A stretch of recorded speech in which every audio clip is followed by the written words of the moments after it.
in my memoirs about who paid Hitler in 1933 and the years up to the Nazi Revolution. And Bruning wrote back to him. Here's the letter dated February the 7th, 1948, from the private files of the chief editor of Life magazine. You want to know who it was? Can I tell you who it was? I bet it starts with an R. I bet it was the bankers who own everything. I bet you're going to be surprised who benefited from Nazi Germany.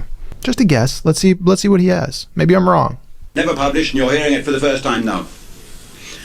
Bruning said he couldn't give Churchill permission to quote that letter because it was too painful, in view of everything that happened in Germany during the Third Reich, in view, of course, of the Holocaust, to have to admit this. He says, I didn't then, and do not even today, for understandable reasons, wish to reveal that from October 1928, the two largest regular contributors to the Nazi Party were the general managers of two of the largest Berlin banks, both of the Jewish faith, and one of them the leader of Zionism in Germany.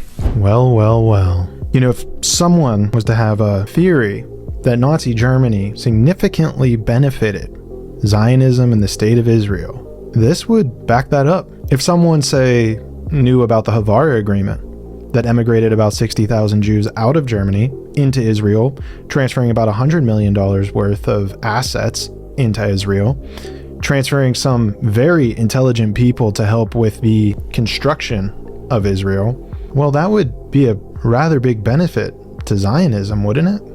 And then wouldn't it be a benefit to create a narrative that Jews were the only ones who suffered during World War II? And even if we assume that the 6 million number is correct, we're not talking about the 60 to 80 million other people who were killed during World War II, where 60 to 70% of those were civilians. Do you see how our history books, who were constructed by Ghislaine Maxwell's father, were created to create a false narrative around history?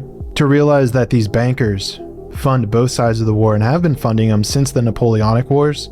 Every single war has been funded by the same people. People with vested interest in killing innocent people and directing the world towards a specific outcome. Have you noticed that? In my memoirs about who paid Hitler.